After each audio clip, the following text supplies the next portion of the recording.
ರೇಣುಕಸ್ವಾಮಿ ಕೊಲೆ ಕೇಸ್ನ 7 ಆರೋಪಿಗಳಿಗೆ ಜಾಮೀನು ಮಂಜೂರಾಗಿದೆ. ಈಗ ಶ್ಯೂರಿಟಿ ಪ್ರೊಸೆಸ್ ಇವತ್ತು ನಡಿಬೇಕಾಗಿದೆ. ಸೊ 57ನೇ ಸಿಸಿಎಚ್ ಕೋರ್ಟ್ ಅಲ್ಲಿ ಇವತ್ತು ಶ್ಯೂರಿಟಿ ಪ್ರೊಸೆಸ್ ನಡೆಯೋದಕ್ಕೆ ಎಲ್ಲಾ ರೀತಿಯ ಸಿದ್ಧತೆಗಳನ್ನ ಆರೋಪಿಗಳ ಪರ ವಕೀಲರು ಮಾಡಿಕೊಂಡಿದ್ದಾರೆ. ಕೆಲವೇ ಕ್ಷಣಗಳಲ್ಲಿ ಶ್ಯೂರಿಟಿ ಪೂರೈಸೋದಕ್ಕೆ ಅರ್ಜಿಯನ್ನ ಕೂಡ ಸಲ್ಲಿಸಲಿಕ್ಕಿದ್ದಾರೆ. ಆರೋಪಿಗಳ ಪರ ವಕೀಲರು ಅರ್ಜಿಯನ್ನ ಸಲ್ಲಿಸ್ತಾರೆ. ಈ ಶ್ಯೂರಿಟಿ ಪ್ರೊಸೆಸ್ ಮಧ್ಯಾಹ್ನ 3 ಗಂಟೆಯ ಬಳಿಕ ಕೋರ್ಟ್ ನಡೆಸಲಿಕ್ಕಿದೆ. ಅಂದ್ರೆ ಬಹುತೇಕ ಸಂಜೆ ಅಷ್ಟೊತ್ತಿಗೆ ಅಂದ್ರೆ ಒಂದು 6 ಗಂಟೆ ಅಷ್ಟೊತ್ತಿಗೆ ಪವಿತ್ರ ಗೌಡ ಮತ್ತು ಉಳಿದವರೇನಿದ್ದಾರೆ ಅವರು ರಿಲೀಸ್ ಆಗಬಹುದು. ಈಗಾಗಲೇ ದರ್ಶನ್ ಶ್ಯೂರಿಟಿ ಪ್ರೊಸೆಸ್ ಅಂತೂ ಮೊನ್ನೆನೆ ಮುಗಿದ್ಬಿಟ್ಟಿದೆ. ಮಧ್ಯಂತರ ಜಾಮೀನಿನ ಸಂದರ್ಭದಲ್ಲಿ ಶ್ಯೂರಿಟಿ ಪ್ರೊಸೆಸ್ ಅವರದೆಲ್ಲ ಆಗೋಗಿದೆ. ಮಧ್ಯಂತರ ಜಾಮೀನು ಪಡೆಯೋ ಟೈಮ್ ಅಲ್ಲಿ ಅವರು ಶ್ಯೂರಿಟಿ ಪ್ರೊಸೆಸ್ ಅನ್ನ ಮುಗಿಸ್ಕೊಂಡಿದ್ರು. ಸೊ ದರ್ಶನ್ ಜಾಮೀನಿನ ಬಗ್ಗೆ ಈಗ ಮೆಮೊ ಹಾಕ್ಲಿಕ್ಕಿದ್ದಾರೆ ವಕೀಲರು.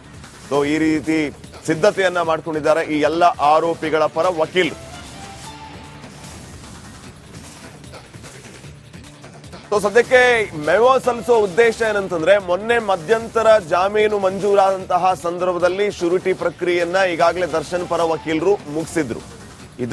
ಇದಕ್ಕೂ ಶ್ಯೂರಿಟಿಯಾಗಿ ಪರಿಗಣಿಸಬೇಕು ಅಂತ ಹೇಳಿಯೇ ಈ ಮೆಮೊನ ಸಲ್ಲಿಸುವಂತಹ ಕೆಲಸ ದರ್ಶನ್ ಪರ ವಕೀಲರಿಂದ ಆಗತ್ತೆ. ಇನ್ನು ದರ್ಶನ್ ಹೊರತುಪಡಿಸಿದ್ರೆ ಇನ್ನುಳಿದ ಆರೋಪಿಗಳೇನಿದ್ದಾರೆ ಅವರದು ಸದ್ಯಕ್ಕೆ ಶ್ಯೂರಿಟಿ ಪ್ರೊಸೆಸ್ ಆಗಲೇಬೇಕಾಗತ್ತೆ. ಹೀಗಾಗಿ ಆ ಶ್ಯೂರಿಟಿ ಪ್ರೊಸೆಸ್ 3 ಗಂಟೆ ನಂತರ ಕೋರ್ಟ್ ಅಲ್ಲಿ ಸ್ಟಾರ್ಟ್ ಆಗುತ್ತೆ. ಬಹುತೇಕ ಅದು ಅಂತ್ಯಗೊಂಡು 6 ಗಂಟೆ ಅಷ್ಟೊತ್ತಿಗೆ ಇವರೆಲ್ಲ ರಿಲೀಸ್ ಆಗುವ ಚಾನ್ಸಸ್ ಇದೆ. ಇನ್ನಷ್ಟು ಅಪ್ಡೇಟ್ಸ್ ಅನ್ನ ಕೊಡ್ತಾರೆ ಪ್ರತಿನಿಧಿ ಅರವಿಂದ್. ಈಗ ನೇರ ಸಂಪರ್ಕದಲ್ಲಿ ಮತ್ತೊಮ್ಮೆ ಅರವಿಂದ್, ಗಮನಿಸ್ತಾ ಇದ್ದೀವಿ ಈಗ ಯಾವ ರೀತಿ ಲೀಗಲ್ ಪ್ರೊಸೆಸ್ ಇರುತ್ತೆ, ಏನೆಲ್ಲ ಎಷ್ಟೊತ್ತಿಗೆ ದರ್ಶನ್ ಆಚೆ ಬರಬಹುದು, ಇದ್ರ ಬಗ್ಗೆ ಅಪ್ಡೇಟ್ಸ್ ಅನ್ನ ಕೊಡೋದಾದ್ರೆ.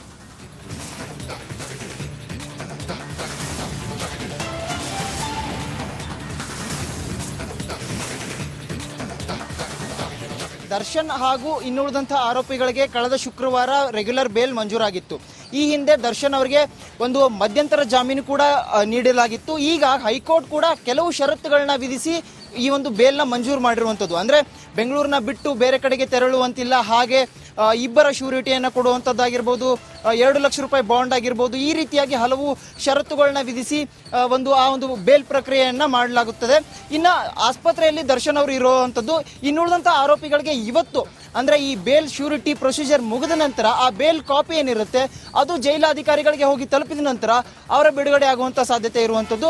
ಇನ್ನು ದರ್ಶನ್ ಅವರಿಗೆ ಸಂಬಂಧಪಟ್ಟಂತೆ ಮಧ್ಯಂತರ ಜಾಮೀನು ಅವರಿಗೆ ಸಿಕ್ಕಿದ ನಂತರ ಈಗ ರೆಗ್ಯುಲರ್ ಬೇಲ್ ಸಿಕ್ಕಿರುವಂಥದ್ದು.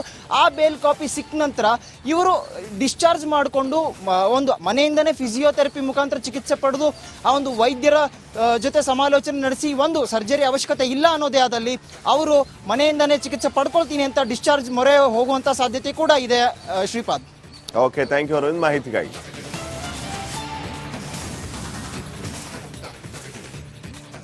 ಸೊ ನಾವು ಗಮನಿಸ್ತಾ ಇದ್ದೀವಿ ಈಗಾಗಲೇ ಈ ಶ್ಯೂರಿಟಿ ಪ್ರೊಸೆಸ್ ಮಾಡೋದಕ್ಕೆ ಎಲ್ಲ ರೀತಿಯ ಸಿದ್ಧತೆಯನ್ನ ಆರೋಪಿಗಳ ಪರ ವಕೀಲರು ಮಾಡಿಕೊಳ್ತಾ ಇದ್ದಾರೆ. ಸಂಜೆ 6 ಗಂಟೆ ಅಷ್ಟೊತ್ತಿಗೆ ಬಹುತೇಕ ಈ ಎಲ್ಲ ಆರೋಪಿಗಳು ಜೈಲಿಂದ ರಿಲೀಸ್ ಆಗುವ ಸಾಧ್ಯತೆ ಅಧಿಕವಾಗಿದೆ. ಇನ್ನು ಮತ್ತೊಂದು ಕಡೆ ದರ್ಶನ್ ಈಗಾಗಲೇ ಮಧ್ಯಂತರ ಜಾಮೀನಿನ ಮೇಲೆ ಆಸ್ಪತ್ರೆಯಲ್ಲಿರೋದು. ಇವರು ಕೂಡ ಇವತ್ತು ಡಿಸ್ಚಾರ್ಜ್ ಆಗಿ ಸಂಜೆ ಅಷ್ಟೊತ್ತಿಗೆ ಮನೆ ಸೇರ್ತಾರೆ ಅನ್ನುವಂತ ಮಾಹಿತಿ ಇದೆ.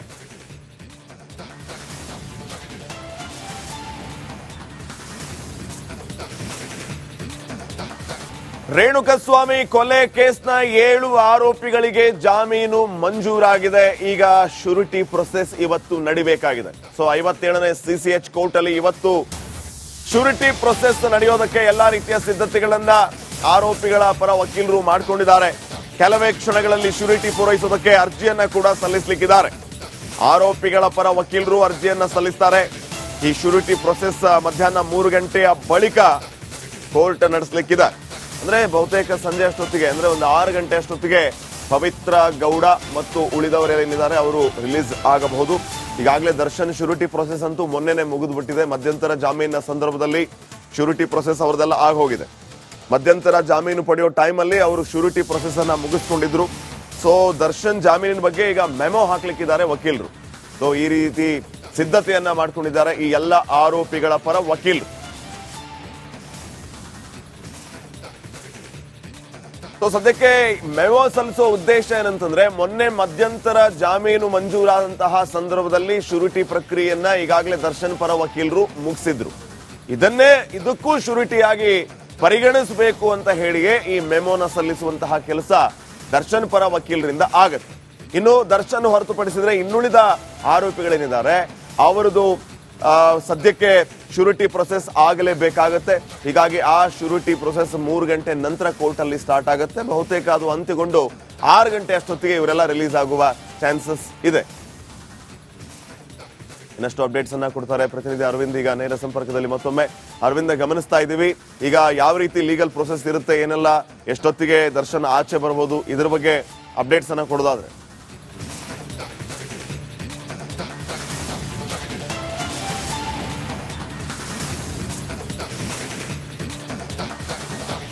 ದರ್ಶನ್ ಹಾಗೂ ಇನ್ನುಳಿದಂತಹ ಆರೋಪಿಗಳಿಗೆ ಕಳೆದ ಶುಕ್ರವಾರ ರೆಗ್ಯುಲರ್ ಬೇಲ್ ಮಂಜೂರಾಗಿತ್ತು.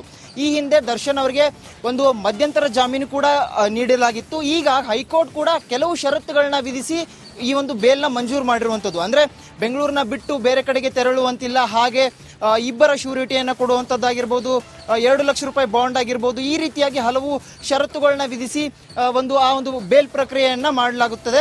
ಇನ್ನು ಆಸ್ಪತ್ರೆಯಲ್ಲಿ ದರ್ಶನ್ ಅವರು ಇರುವಂಥದ್ದು. ಇನ್ನುಳಿದಂಥ ಆರೋಪಿಗಳಿಗೆ ಇವತ್ತು ಅಂದರೆ ಈ ಬೇಲ್ ಶ್ಯೂರಿಟಿ ಪ್ರೊಸೀಜರ್ ಮುಗಿದ ನಂತರ ಆ ಬೇಲ್ ಕಾಪಿ ಏನಿರುತ್ತೆ ಅದು ಜೈಲಾಧಿಕಾರಿಗಳಿಗೆ ಹೋಗಿ ತಲುಪಿದ ನಂತರ ಅವರ ಬಿಡುಗಡೆ ಆಗುವಂಥ ಸಾಧ್ಯತೆ ಇರುವಂಥದ್ದು. ಇನ್ನು ದರ್ಶನ್ ಅವರಿಗೆ ಸಂಬಂಧಪಟ್ಟಂತೆ ಮಧ್ಯಂತರ ಜಾಮೀನು ಅವರಿಗೆ ಸಿಕ್ಕಿದ ನಂತರ ಈಗ ರೆಗ್ಯುಲರ್ ಬೇಲ್ ಸಿಕ್ಕಿರುವಂಥದ್ದು. ಆ ಬೇಲ್ ಕಾಪಿ ಸಿಕ್ಕ ನಂತರ ಇವರು ಡಿಸ್ಚಾರ್ಜ್ ಮಾಡಿಕೊಂಡು ಒಂದು ಮನೆಯಿಂದನೇ ಫಿಸಿಯೋಥೆರಪಿ ಮುಖಾಂತರ ಚಿಕಿತ್ಸೆ ಪಡೆದು ಆ ಒಂದು ವೈದ್ಯರ ಜೊತೆ ಸಮಾಲೋಚನೆ ನಡೆಸಿ ಒಂದು ಸರ್ಜರಿ ಅವಶ್ಯಕತೆ ಇಲ್ಲ ಅನ್ನೋದೇ ಆದಲ್ಲಿ ಅವರು ಮನೆಯಿಂದನೇ ಚಿಕಿತ್ಸೆ ಪಡ್ಕೊಳ್ತೀನಿ ಅಂತ ಡಿಸ್ಚಾರ್ಜ್ ಮೊರೆ ಹೋಗುವಂಥ ಸಾಧ್ಯತೆ ಕೂಡ ಇದೆ. Shripad, okay, thank you Arvind ಮಾಹಿತಿಗಾಗಿ.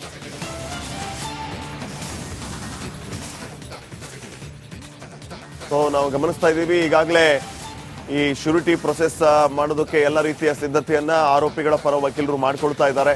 ಸಂಜೆ 6 ಗಂಟೆ ಅಷ್ಟೊತ್ತಿಗೆ ಬಹುತೇಕ ಈ ಎಲ್ಲ ಆರೋಪಿಗಳು ಜೈಲಿಂದ ರಿಲೀಸ್ ಆಗುವ ಸಾಧ್ಯತೆ ಅಧಿಕವಾಗಿದೆ. ಇನ್ನು ಮತ್ತೊಂದು ಕಡೆ ದರ್ಶನ್ ಈಗಾಗಲೇ ಮಧ್ಯಂತರ ಜಾಮೀನಿನ ಮೇಲೆ ಆಸ್ಪತ್ರೆಯಲ್ಲಿರೋದು. ಇವರು ಕೂಡ ಇವತ್ತು ಡಿಸ್ಚಾರ್ಜ್ ಆಗಿ ಸಂಜೆ ಅಷ್ಟೊತ್ತಿಗೆ ಮನೆ ಸೇರ್ತಾರೆ ಅನ್ನುವಂತ ಮಾಹಿತಿ ಇದೆ.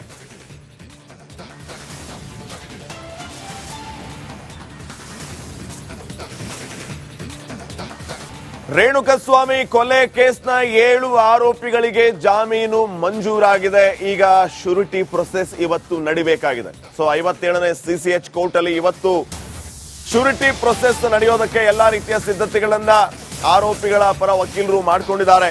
ಕೆಲವೇ ಕ್ಷಣಗಳಲ್ಲಿ ಶ್ಯೂರಿಟಿ ಪೂರೈಸೋದಕ್ಕೆ ಅರ್ಜಿಯನ್ನ ಕೂಡ ಸಲ್ಲಿಸಲಿಕ್ಕಿದ್ದಾರೆ. ಆರೋಪಿಗಳ ಪರ ವಕೀಲರು ಅರ್ಜಿಯನ್ನ ಸಲ್ಲಿಸ್ತಾರೆ. ಈ ಶ್ಯೂರಿಟಿ ಪ್ರೊಸೆಸ್ ಮಧ್ಯಾಹ್ನ 3 ಗಂಟೆಯ ಬಳಿಕ ಕೋರ್ಟ್ ನಡೆಸಲಿಕ್ಕಿದೆ. ಅಂದ್ರೆ ಬಹುತೇಕ ಸಂಜೆ ಅಷ್ಟೊತ್ತಿಗೆ ಅಂದ್ರೆ ಒಂದು 6 ಗಂಟೆ ಅಷ್ಟೊತ್ತಿಗೆ ಪವಿತ್ರ ಗೌಡ ಮತ್ತು ಉಳಿದವರೇನಿದ್ದಾರೆ ಅವರು ರಿಲೀಸ್ ಆಗಬಹುದು. ಈಗಾಗಲೇ ದರ್ಶನ್ ಶ್ಯೂರಿಟಿ ಪ್ರೊಸೆಸ್ ಅಂತೂ ಮೊನ್ನೆನೆ ಮುಗಿದ್ಬಿಟ್ಟಿದೆ. ಮಧ್ಯಂತರ ಜಾಮೀನಿನ ಸಂದರ್ಭದಲ್ಲಿ ಶ್ಯೂರಿಟಿ ಪ್ರೊಸೆಸ್ ಅವರದೆಲ್ಲ ಆಗೋಗಿದೆ. ಮಧ್ಯಂತರ ಜಾಮೀನು ಪಡೆಯೋ ಟೈಮಲ್ಲಿ ಅವರು ಶ್ಯೂರಿಟಿ ಪ್ರೊಸೆಸ್ ಅನ್ನ ಮುಗಿಸ್ಕೊಂಡಿದ್ರು.